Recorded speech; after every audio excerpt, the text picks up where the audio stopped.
تصور کریں چاروں طرف اندھیرا ہو، اتنا گہرا اندھیرا کہ اپنا ہاتھ بھی نظر نہ آئے، پھر اچانک آسمان چمکے، ایک لمحے کے لیے راستہ صاف نظر آئے اور پھر سارا اندھیرے میں ڈوب جائے۔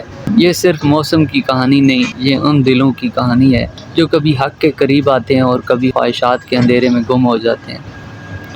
سورۃ البقرہ آیت نمبر 20۔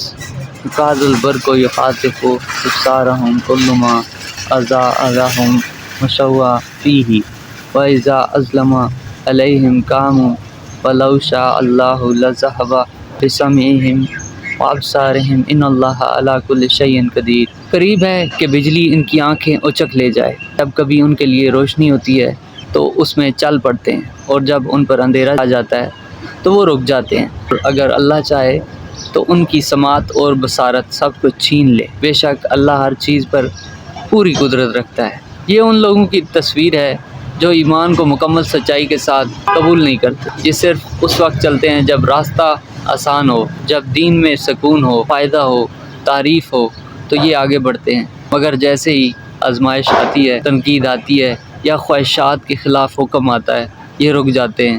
یہ حق کے مسافر نہیں، یہ صرف روشنی کے وقتی مسافر ہوتے ہیں، اور سب سے خطرناک لمحہ وہ ہوتا ہے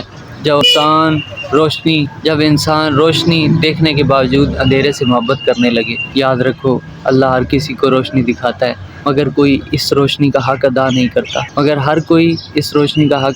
کرتا۔ کیا ہمارا ایمان بھی صرف آسان وقتوں کا ایمان ہے؟ کیا ہم بھی صرف تب تک اللہ کے قریب رہتے ہیں جب تک زندگی ہماری مرضی کے مطابق چلتی رہے، اور جیسے ہی آزمائش آتی ہے کیا ہم بھی رک جاتے ہیں؟ اصل ایمان روشنی میں نہیں آزمایا جاتا، اصل ایمان اندھیرے میں آزمایا جاتا ہے۔ جو شخص بجلی چمکنے پر تو چلے مگر اندھیرا آتے ہی رک جائے، وہ کبھی منزل تک